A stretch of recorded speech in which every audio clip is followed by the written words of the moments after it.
On June 27, 1976, Palestinian and German terrorists demanding the release of Palestinian prisoners hijacked Air France Flight 139 from Tel Aviv to Paris. The terrorists flew the plane to Entebbe in Uganda.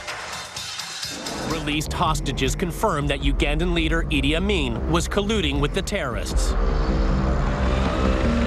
A division of his best soldiers guarded the airport. A large commando force would be needed.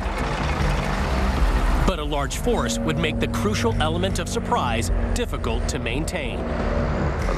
The terrorists thought they were safe. They believed a large-scale commando raid launched 2,500 miles from Israel was the stuff of fantasy. But fantasy was about to become reality. The initial force of Sayeret Matkal fighters flew by Hercules into Entebbe Airport. They used the cover of complete darkness. Muki and raid commander Yoni Netanyahu packed into the Mercedes with 9 other warriors.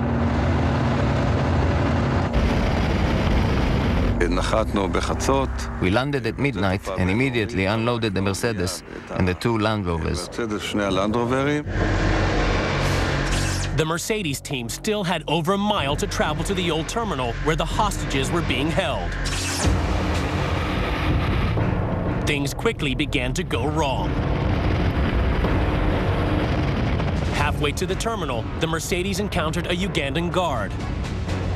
Yoni Netanyahu didn't wait to see if the disguise worked. He opened fire with his silenced pistol.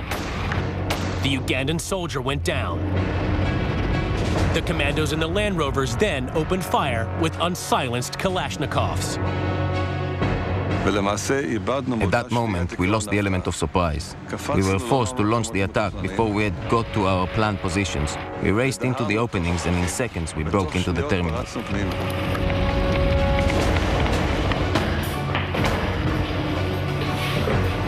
Muki's break-in teams quickly recovered their momentum.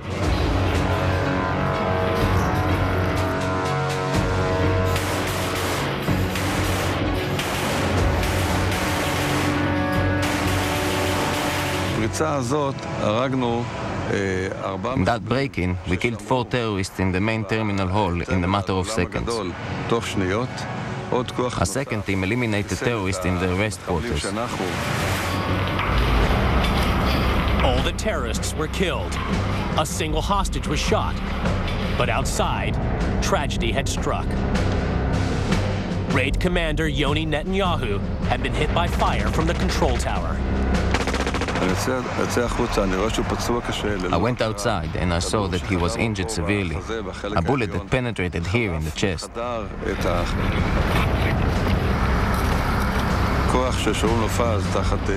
I called Shaul Mofaz and I told him, hit with the RPG and with your machine guns. They subdued the control tower. 3 more Hercules landed full of troops to secure the airport perimeter and organize the evacuation.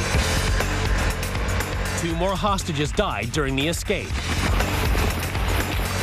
As a parting shot, the commandos destroyed Amin's 11 MiGs with RPGs and FN MAG machine guns.